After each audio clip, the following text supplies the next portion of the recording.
All right, we're on. Dee Kei. Howdy. Howdy ho. How you doing? Good. It's a wonderful Tuesday night here in sunny Los Angeles, California. Well, it's not sunny right now, but it's a Oh, you Tuesday can see the sun? evening. No, Looks the like sun is not out right now, but it was a good day today. It was a beautiful day today. nice, nice. That's what's up. Tell man, I just want to dive in to be honest. Like I've seen you through a company that I work with, get it done, and then I've just started diving into your stuff, and I saw that it's super high quality. And digging in a bit more longer, I just figured out that you've made more than 1,000 mixes last year. Is that true? Yeah, so in 2020, I mixed 1,019 songs in a single year. Holy shit. Holy hell. Well, yeah, you are probably one of the people that are gonna make me feel like I don't work enough. But let's just put it on the let's just put it out of the equation now that I've said it. Um, Man, tell me about yourself. Tell me about how you've gotten to where you are right now, and how you grew up, like how you started the journey, and yeah, just want to know about you. Yeah, very briefly. I'll be brief as possible. I'm born in Okinawa, Japan. I immigrated to the United States when I was about 4 or 5 years old. Somehow made it in early enough to not have an accent. Fell in love with the radio, music on the radio in Chicago in middle school. Joined a band in high school. What'd you play? Uh, I was the bass player. I Okay. played bass. Joined a band in high school for some reason. And I guess I was just that bored, which kind of turned into a deep passion for music. Then, as I was living in Japan as a missionary for a church for 2 years in Japan, I decided that I wanted to pursue music as a full time career. So I came back, um, started going to college, and a year after that, opened up my very first studio with almost no experience, no professional experience, very little professional experience. I think I may have done a couple paid gigs before as an engineer.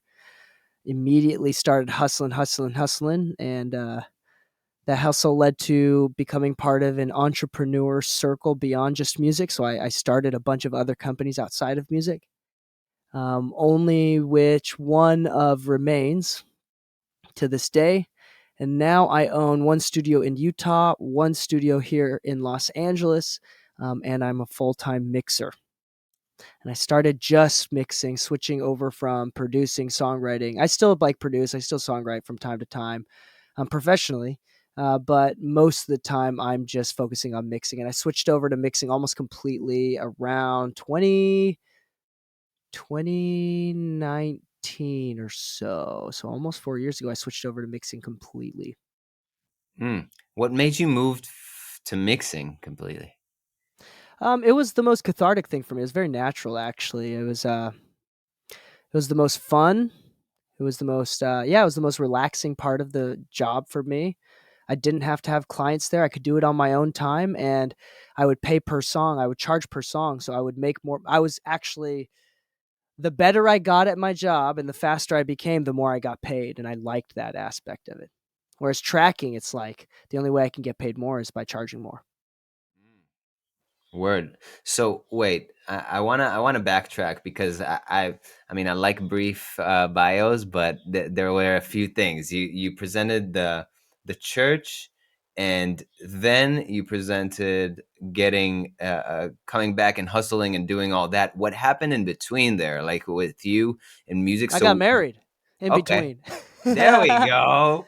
We're not leaving Yeah. anything out. What's her name? No, I'm kidding. But Yeah, right. but okay, but what happened in between? I mean, did you start engineering? Like, did you work in the US? Did you start how did you start songwriting? What happened in that time where Yeah. that led you to opening a studio?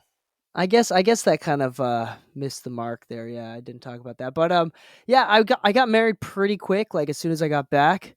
And it's probably a year after I got back. I was already married, and then on top of that, I started a band. I wanted to do a funk band because I knew I wanted to do music full time. So while I was in Japan, I decided I'm going to do music for my career, even if I'm going to be poor for the rest of my life. So that was the first step. After that decision was made, and I had no plan B, like this is it. I'm going all in on this. And I told my fiance at the time, it's like, hey, this is it. We should break up if you're not okay with this. Like, we're going to be poor. I'm going to be loud. I might go on tour, whatever it is. I haven't decided the direction of being an engineer yet. I moved to Utah I transferred schools to Utah, and immediately started a band. And it was a like an 8-9 piece funk band with a horn section, so it was like fun to actually like write for horns, and like everything, like I produced the and write the entire songs.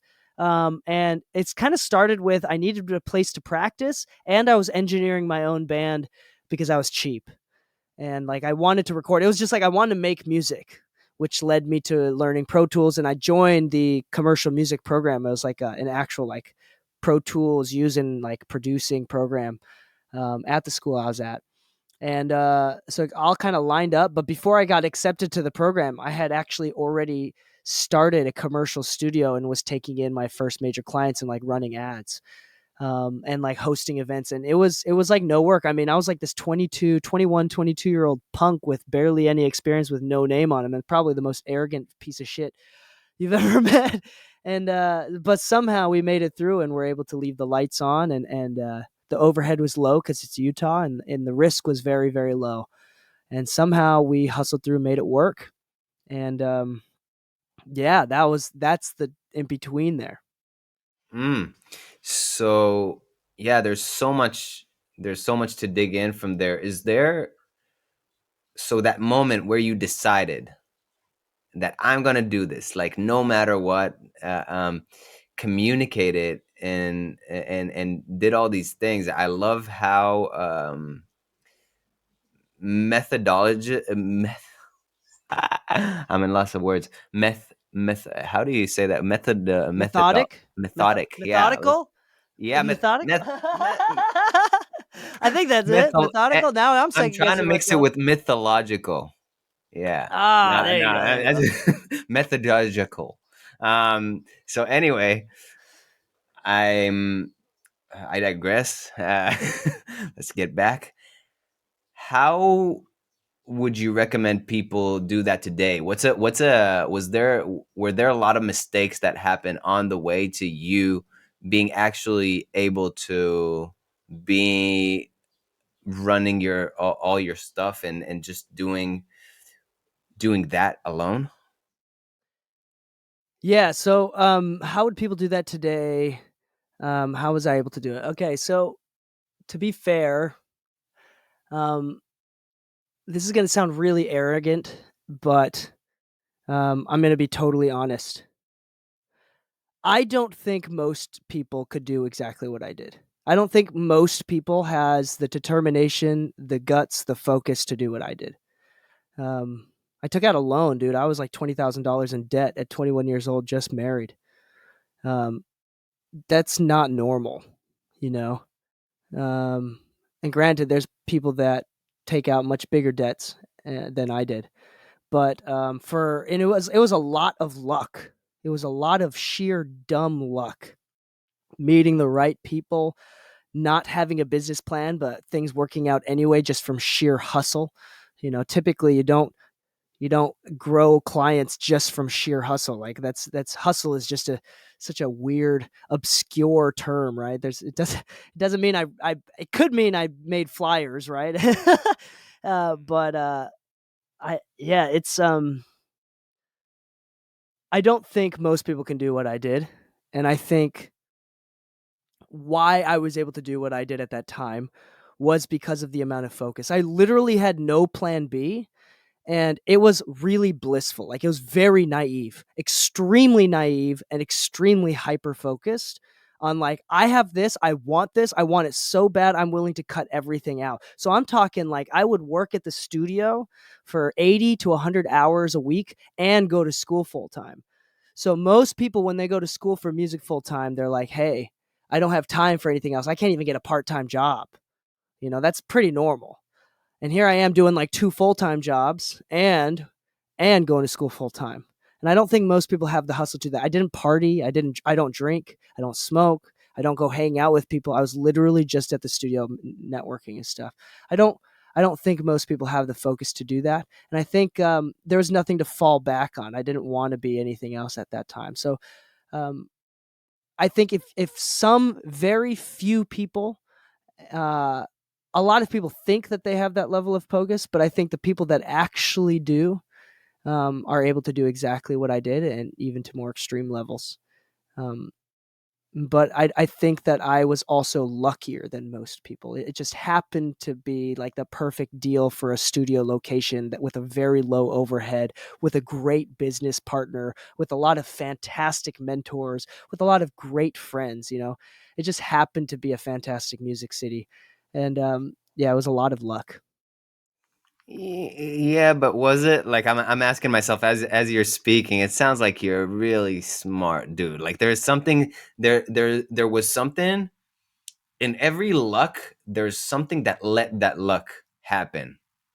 And you can say whatever you want. You can people can tell me to go read The Secret and manifest shit and all that kind of stuff, but it sounds like your approach has enabled you to create something for yourself. Yes, of course, it's not as much risk as if you were a dad now. You probably wouldn't do the same thing, but um yeah, I feel like there is definitely more than luck to it. There is an approach that I can see all over your videos as well. It's just like something about you is really moving forward. It's like your energy is driven forward, and I love that. Yeah, well, I don't think I'm like actually particularly smart. Every time I think I am, I meet someone that makes me feel so dumb. You know, um, but I think that I'm confident about my dumbness, and I think that that's better than being smart. Where like if you know you're smart, that leads to an ego. But I am so comfortable about my ability to make mistakes. Like I love making mistakes and I go into things knowing I'm going to make mistakes and I'm going to fuck everything up and it's going to make everything super hard, but I know the reason why I hesitate to say luck is because luck means like you're gambling and you actually don't know what you're doing. But if what I'm gambling is effort, right? I'm gambling with effort and I can put in more effort than somebody else. So I could turn the tide simply with sheer willpower. Right. So it's not really gambling. I guess it's not really luck because I can choose to make good outcomes with that.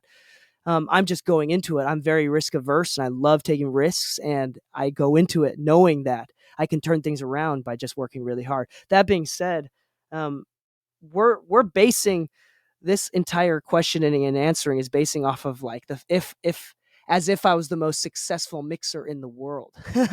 So I want to preface and this answer and say, well, it's already too late now, but and say that I'm not the most successful engineer mixer in the world, but I do get a lot of great work. I'm the single I'm a single income household with two kids that makes money from just music.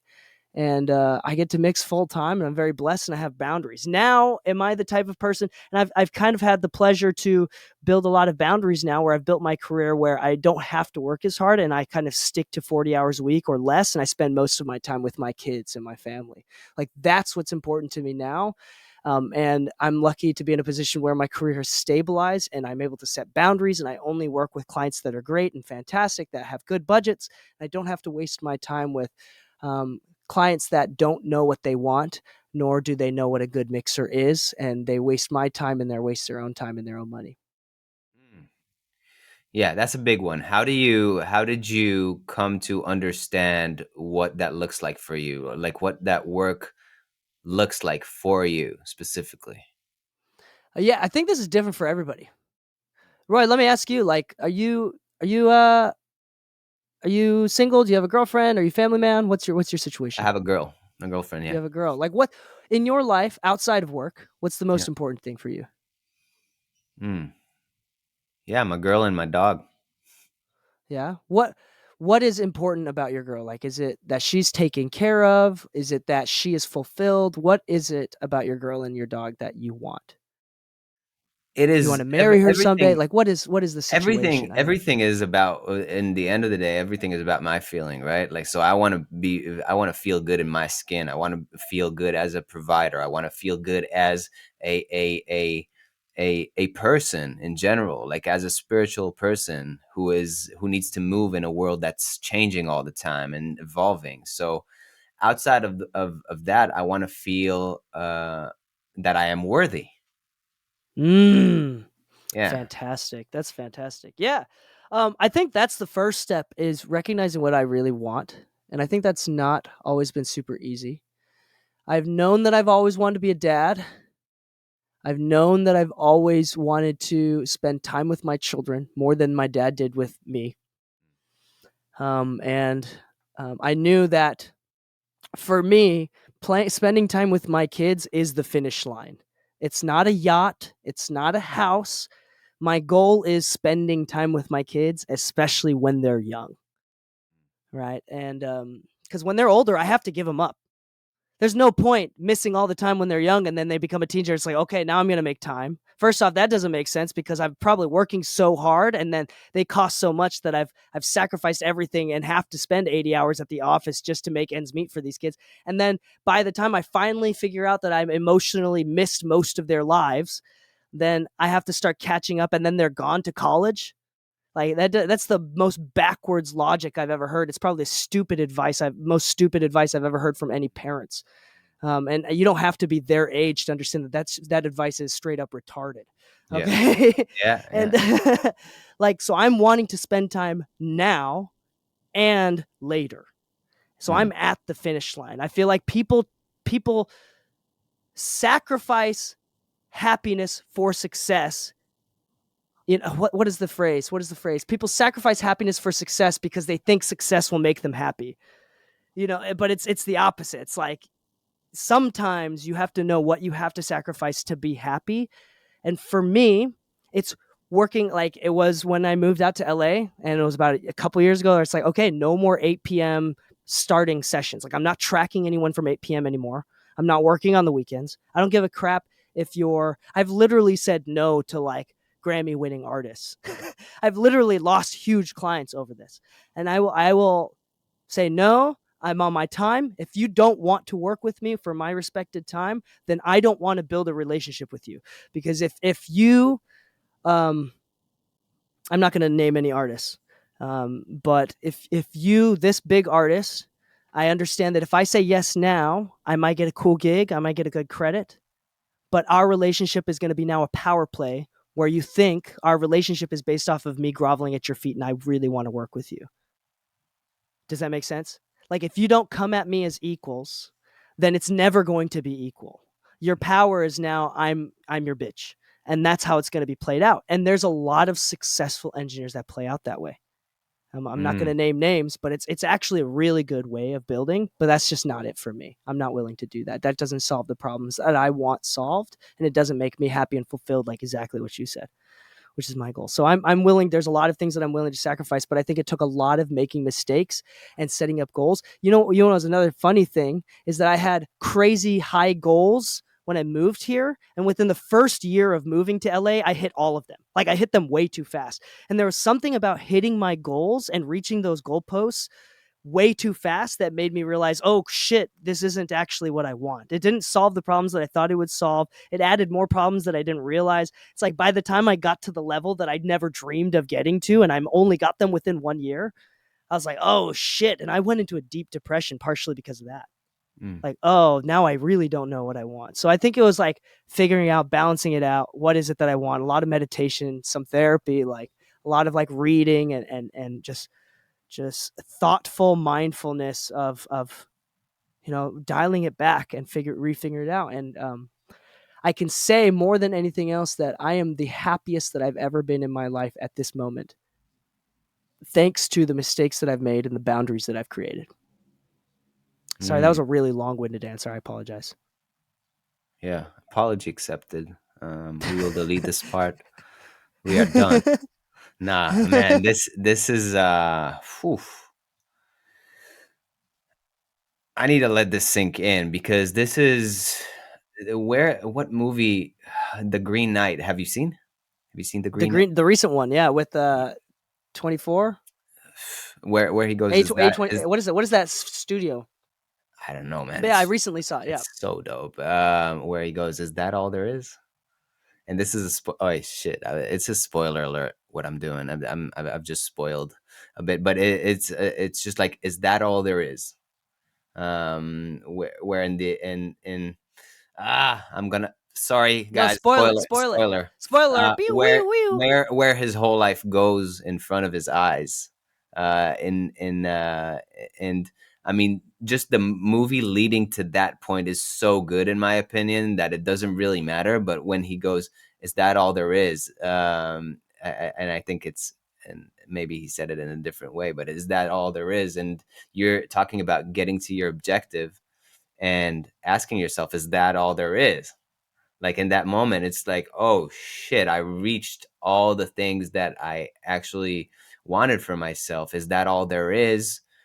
And I think that's the same with like getting a huge placement or getting a huge check or getting these things that validate who you think you want to be, who you think you want to become, as opposed to being who you want to be in the moment. And I would love for you to talk about how you got out of that. I mean, again, you've reached your all your objectives, and now what does it look like for you, for your partner, for just like your what is your life like from that point? Hmm. At first, it was pretty devastating. It turned into now I don't feel like I'm doing enough.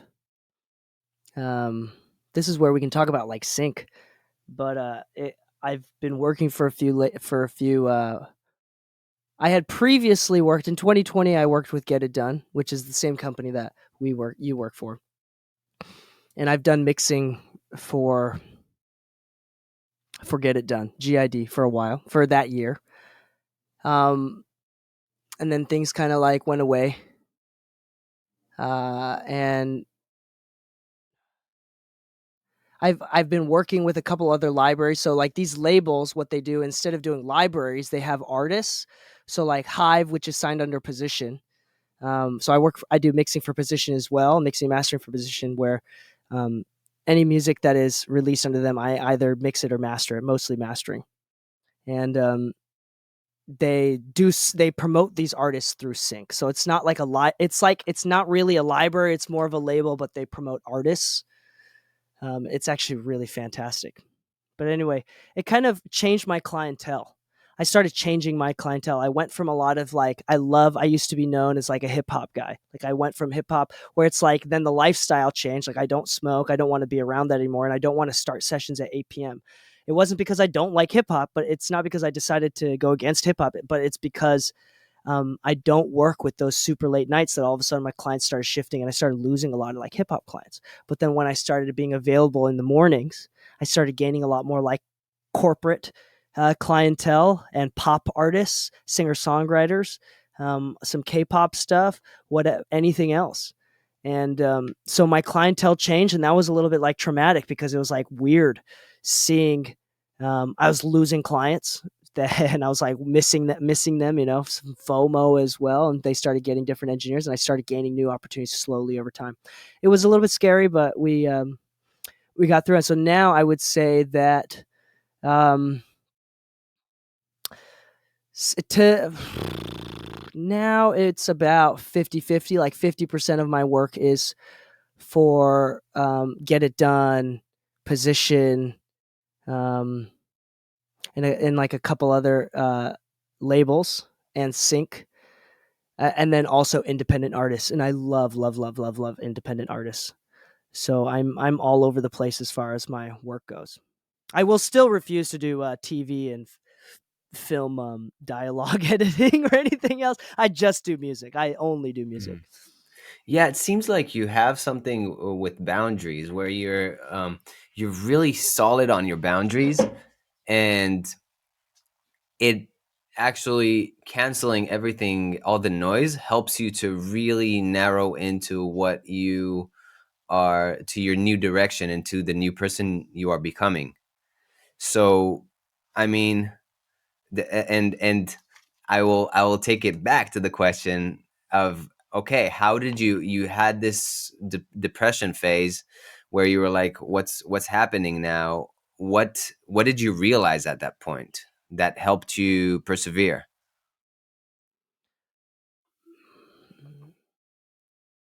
Let's see here. Um, I realized that the direction that I was going is not what I wanted. I wasn't willing to sacrifice these late nights and sacrifice more time from my family to have a slightly higher chance at winning a platinum record a few years earlier than I would have gotten him anyway. You know, a Grammy a few years earlier than I would have gotten it anyway. Um, yeah, so I think that was just it. Like knowing what I wanted and what I thought I wanted didn't end up being what I actually wanted. And try to differentiate between the two. Yeah. So was that like with the help of a therapist, with the help of meditation? Because you told me that you No, it, started doing. honestly, it was just the extreme amount of fast success. Like again, all of that extreme amount of success freaked me out. Like I hit almost all of my goals within the first year of moving here, and that freaked me the shit out. Yeah. Dude, that freaked me out. Yeah, because especially in LA, it doesn't happen to people in the first year usually. No, Usually like yeah. I was living the dream. Like if you had told 18 or 21-year-old DK that I was doing the things that I was doing this my first year in Los Angeles, I would have been like, no fucking way. No way. This guy's living the dream, but I was miserable and I was surprised to find out that I was miserable because I also thought that this was what was going to make me happy. But I was here and I'm like, where's the happiness feeling? It's not here actually, you know? Um yeah, and then I bumped into my good friend Bob Horn. I don't know if you're familiar with him. Oh He's a yeah, he's a mix engineer, yeah, and amazing. this is a story that I tell often through him. He's like he actually had like a stroke a couple years ago, and like almost lost his life to a certain degree, and is like permanently maimed in a few different ways. But he said it was partially from stress and lack of exercise, things like that. And he said out of the 20 years of bending over backwards for everybody, and gaining clients and gaining work by being the bitch boy that bends over backwards for everybody. He said, not a single time in the last 20 years of my career was it ever worth it. Because the clients that actually ended up paying me the most amount of money over the long years, the clients that I became the best friends with, that I had the most solid opportunities with, respected my boundaries from the beginning. And it was the clients that never respected my boundaries from the beginning that never ended up learning to respect my boundaries. It was the part of the reason why I got so stressed out and he got a stroke. So it's like it wasn't worth my health. It wasn't worth it. And I would have lost some clients and I would have lost some big projects, but at the end of the day, like it hasn't been worth it over the last 20 years. And that like totally flipped a switch in me. And I think that it wasn't a therapy at that time. I wasn't doing therapy at that time. It was just a genuine, it was like it was a realization that's like, this is not making me happy. It was just straight up really loud. I didn't need to talk to someone to feel that way. It was very obvious. I'm like, oh shit, this isn't it. This is not fun. I don't like being on call for an artist that is very famous and being called up at 2 a.m. to be in a session where girls are twerking in the back. Like his bitches are twerking in the back of the room and he's smoking like an ounce of weed with his group over there. And I'm like getting high from just the residual smoke. And it's like he's not even coherent enough to like sing his own parts, you know? It's not fun. It's not fun. Oh shit! So these IG reels that girls are twerking in the back of the studio are not actually fun to be in. God Not for damn. me. Not for me. I'm the guy This that's always wanted break. to be a dad that got married at 21, you know, like I'm not the club going type. Mm. So would you say, and I'm the same. I stopped drinking in 21 after, yeah, after just seeing too many people and getting drunk and wasting their 20s away. And And yeah, I could say I resonate with that for sure. But do you think that I want to take it back? That's why I want to know people's stories, because do you think that religion had anything to do with your current success and with your current mindset? Definitely, yeah. Not in the way that you think it is. Like, subjectively, did God come out of the skies and bless me? Maybe, maybe not. But objectively, did the values that I receive from being in a strict Christian religion raise me to have my focus right? Right. So I grew up, my parents were heavily Mormon, probably too much Mormon. I have a Oh lot wow. of trauma around it, right? But like, don't drink, don't smoke, you don't party, you get married young, and you have kids early. Like, family is the most important thing. You're taught that. So regardless of whether or not God exists and is actually blessing me, I think practically and objectively, my desire to have a family, my desire to stay away from drinking and smoking helped me make better decisions and made me a better person. Yes, abso-fucking-lutely yes.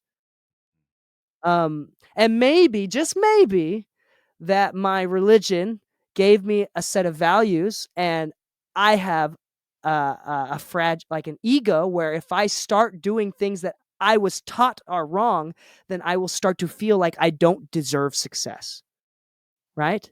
So we're thinking from not from a religious perspective, from a psychological perspective. So if I was taught not to lie and I have to lie my way to success, I will eventually get to a point where I don't feel like I deserve to be successful, and it will cause in that moment imposter syndrome, right? And that is has to do with religion. Like, for me, I think that all of the things, me obeying my religion, regardless of whether or not it's right, me being taught a certain way and was given a set of values that were out of my choice, and me choosing to follow them made my conscience clear and made my ego uh like clean, and I knew I could push forward, and I know that what I was doing was right. Does that make sense? And you can 100%. interpret that like the religious way of saying that is like, oh yeah, if I'm obeying the commandments, then God will bless me. But like, I'm talking psychologically. If I'm doing what I've been told to do, then I will have the clear conscience to be able to move ahead forward and progress in a way without any sort of guilt or imposter syndrome. Yes, 100%. And I mean, just taking it back to music, I can just say that it brought in an interesting correlation. I'd be interested in what you think about it. But in music, a lot of the times, especially in mixing, it's like know the rules so you can break them. And that feels like what happened to you in religion. Like you learned the rules, rules were ingrained in you, and then you chose to venture in the world with these rules in mind, not necessarily telling people you're gonna burn in hell if you drink this glass of Jägermeister, but just being able to have this set of values that you've gotten as a child to walk the way with you and appreciate them in a way, but not do everything according to them. And man, that's beautiful, and that's maybe why you were lucky, because I feel like you've utilized these things in such a practical way. Yeah, I think that's what it's supposed to be. I think people are scared of religion because it's kind of, especially nowadays, extremists are very like culty about it, very superstitious about everything. Like, I believe that if the church tells you that if you pay tithing, you will be blessed with financial gains, it's not just because God will put money in your wallet if you give money to the church. I think it's because you feel like you're gonna earn, like someone's gonna give you something, and you're gonna feel like this is a blessing from God, rather than saying, "Oh no, I don't need it. No, thank you," and play the humble route. You're gonna be like, "Oh, this is the blessing," and you're gonna accept it. Like, it's a psychological thing. Like, I think it's really practical and pragmatic. Also, specifically with religion, um, I wouldn't be a Christian or Buddhist, being Japanese. I wouldn't be a Christian or a Buddhist if someone, my friend next to me, started drinking and I started judging them for drinking and making different choices from a different set of values. The point is, I was given values and follow my values that was giving to me, regardless of whether or not it was my choice, for the purpose of my clear conscience. But if the person next to me doesn't give a shit, their parents didn't give a shit, I may think drinking is dumb, but I feel like me saying that out loud is more evil than him actually drinking. Does that make sense? Yeah. Like, if he wasn't given that value set, then he doesn't know. It's not necessary. It's not a big deal. Like, yeah, I think that's like really I like really don't like Western Christianity the way it is right now, because it's like really judgmental, and it's extremely, people are way too superstitious about it, and feel like it's their duty to put people back in line Yeah. as if it was their authority. Yeah, Anyway, sorry. I think it's stupid. I'm sorry. I'm gonna it's call an people amazing out. tangent, bro, because I feel like this is happening with the movement that's happening in the world with the genders and all that kind of thing, where there is a needing to feel belonging, and not getting that as a child, like getting, oh, you can be whoever you want, you can do you can have a surgery tomorrow if you want to change your sex, and even though you're 5 years old or whatnot.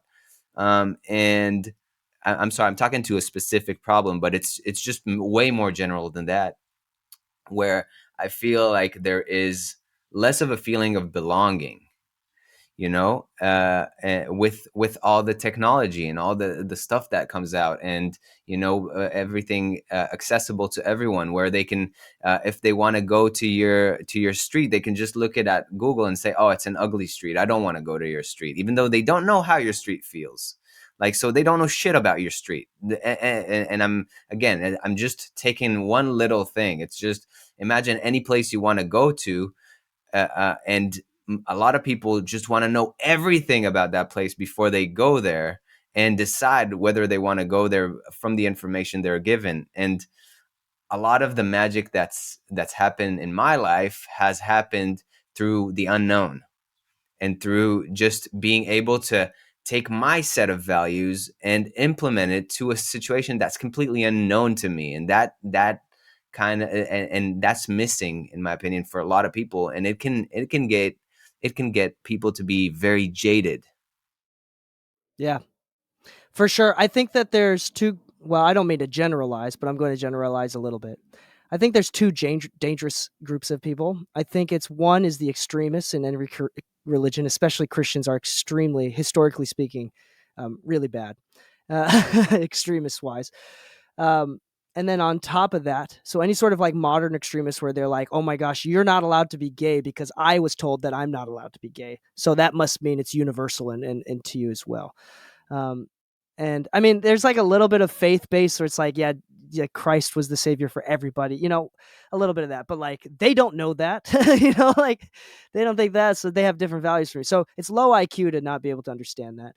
I also think it's really low IQ and fucking lazy to be agnostic, because if you're an atheist, that means you've at least thought about it. And there's values that come with atheism. Like, for example, this is my last shot. This is it.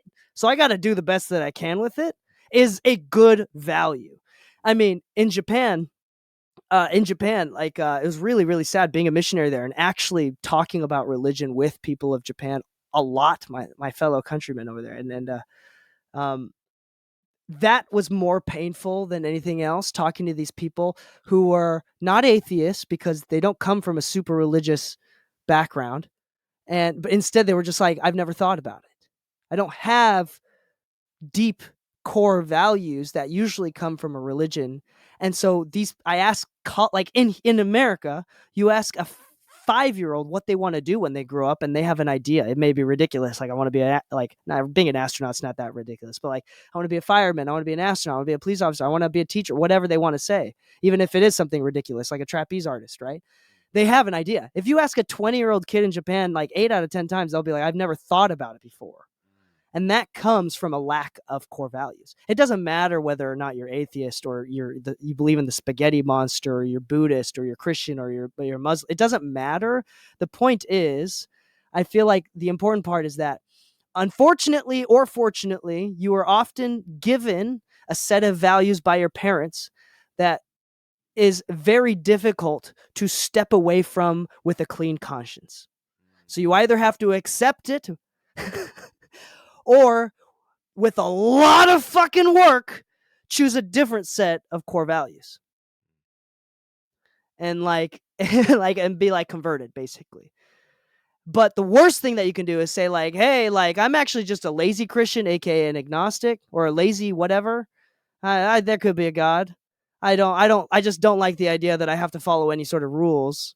Is what's gonna really fuck with your ego. And it's like your conscience is never. It's gonna be difficult to clean because the cool thing about believing in any sort of religion, especially like if you're like it's like a Muslim, right? If you're a Muslim, first off, Islam is absolutely beautiful as a religion. Like these Muslims out here, they'd be praying and they believe in forgiveness and they believe in basically repentance, right, and redemption the same way. And that leads to like people believing it's honorable to never give up, to always try harder. You have a clean conscience. Everybody's going to fuck up. We're going to move on. We're going to go ahead. I mean, the samurai, the opposite, right? From the Shinto and Buddhists, they would kill themselves to seal their own honor because in Judeo-Christian Islamic culture due from the value sets is never giving up is what's valuable. But in Mm, Japan, in the Eastern religions, it was if you don't know when to give up, then you are not humble. And the mm, lack of humility is dishonor. Does that make sense? mm. So like in The Last Samurai, if you watch it, Yeah, the Tom Cruise. samurai doesn't understand why Tom Cruise doesn't give up. It's like, why is this motherfucker like he's lost? He's obviously lost. Ah, Why doesn't he give up?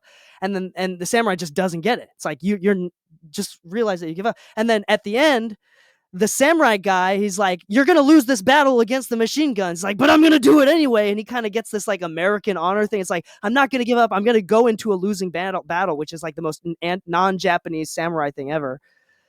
And and then he decides to not give up. And then Tom Cruise at the very end decides to honorably give up. So like they switch roles.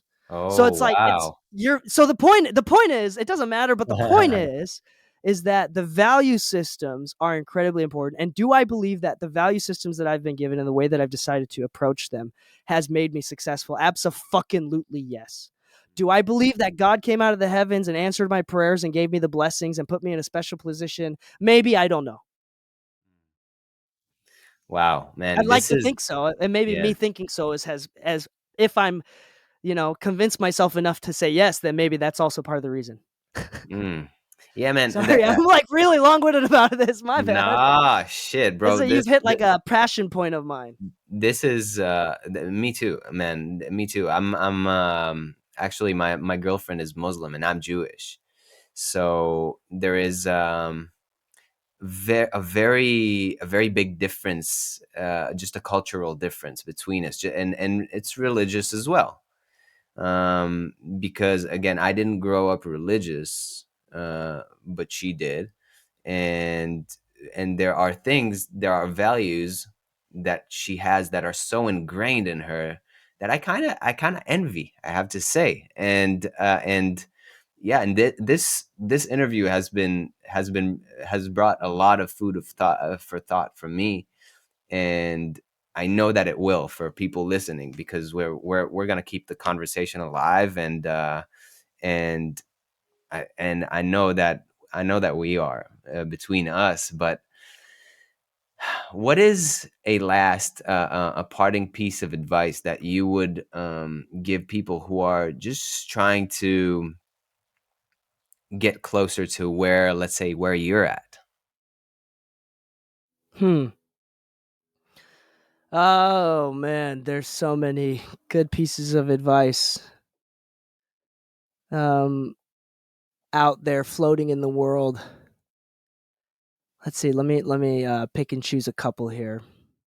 One, I think not enough people take their creative careers and don't understand that you're an entrepreneur and that you're a businessman first.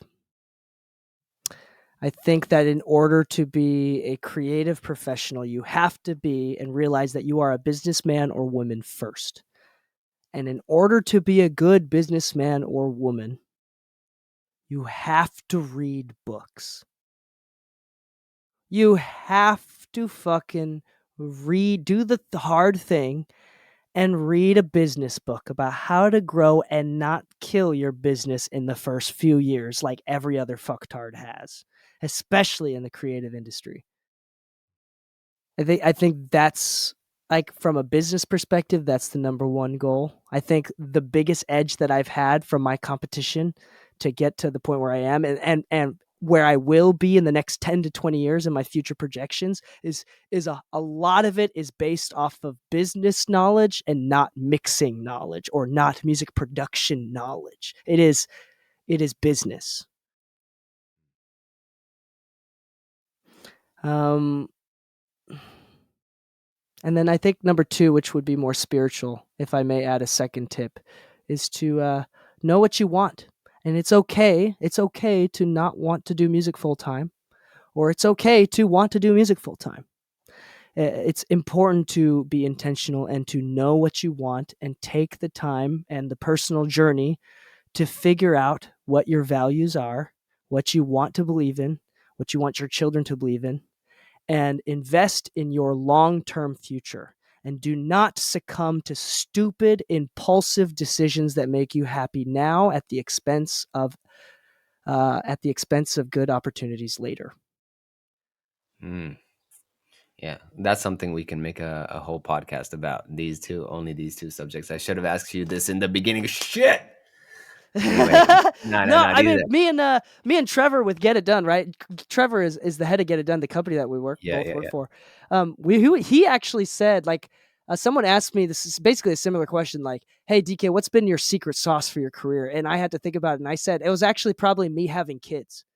And the reason why I say that is because like when I had kids at like 20, I had my first kid at like 24. Like all of that like selfish stuff that I wanted to do before like went away. Like I don't even want to party anymore. Like I don't want to be without my family. Like people think it's like, oh, I don't want to be like, I don't want to lose all this freedom that I have. It's like when you have a kid, you don't even want those freedoms anymore. Like it's you're gonna feel like, oh, how was I ever that retarded to ever want to go to the club? Like that doesn't make sense to you once you have kids. Your values change, right? And for me, I think it was having kids. It got me focused. It put more fire under my ass. I had to start making more money. And when I was negotiating with clients, when I say, "Will you offer take this?" and I'll say like, "I got two more mouths to feed." No, I cannot accept that. I have to do this. Can you accept this? So it made me more assertive because I had to feed more mouths. And it's the biggest success of my career.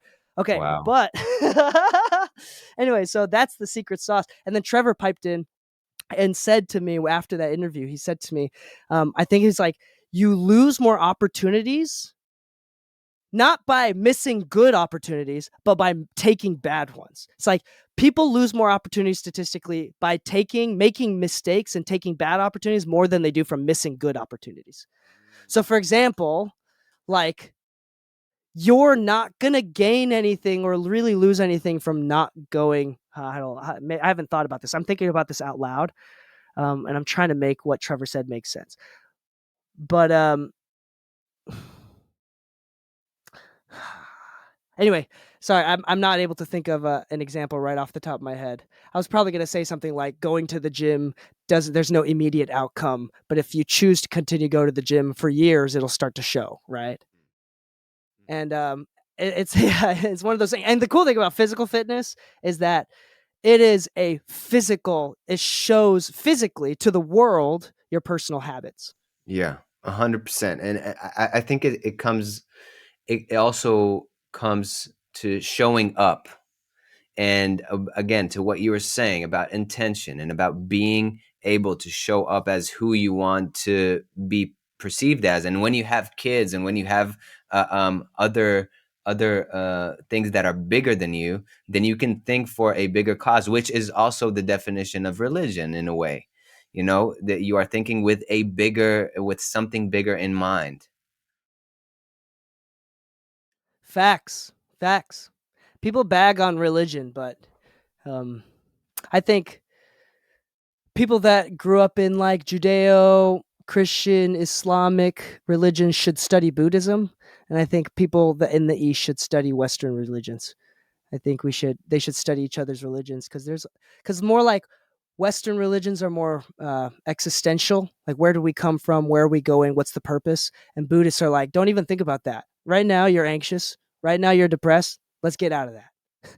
Let's not worry about where we're going. Mm. Let's worry about fucking not being depressed right now. Yeah, You yeah, know, yeah, yeah, it's fantastic. It's great. yeah, Um, anyway, sorry. I do love yeah, religion actually, and yeah. I yeah, mean, well, I I could feel I could like talk to you for hours just about Jewish culture too. Like there's so much about that I love. yeah, I'd be able to talk with you about that for sure. We can start a new podcast, just like talking shit about religion. Yeah, no, it's for real. And yeah, no, I graduated seminary. I technically like graduated seminary. I have like a certificate for Bible studies basically. Mm, But yeah, it word. doesn't mean anything. It doesn't mean I mean, anything. it's fascinating, and yeah, I feel like you dropped so much value to people from a heart standpoint, you know, and I really appreciate you coming on and just giving your time to people. Where can people find you? And you also have your awesome podcast that if people want some insane mixing tools, they can go to, right? So just like let us know where can we find you?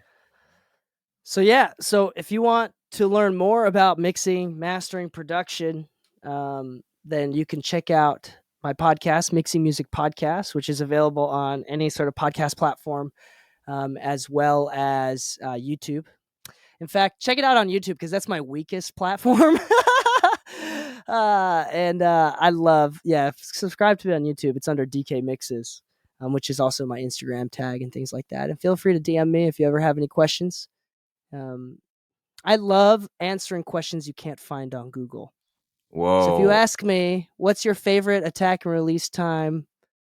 I don't know. I'll probably answer it. But if you're like, hey, DK, I have an ethical dilemma here and I don't know about whether or not I should move, I'll probably more likely to respond. I don't know. Let's go. Okay, okay, yeah. Shit that Chat GPT cannot answer. Yeah, there you go. Um, yeah. Man, thanks so much for coming on the podcast. Yeah. Of course, it's been fun, Roy. I appreciate.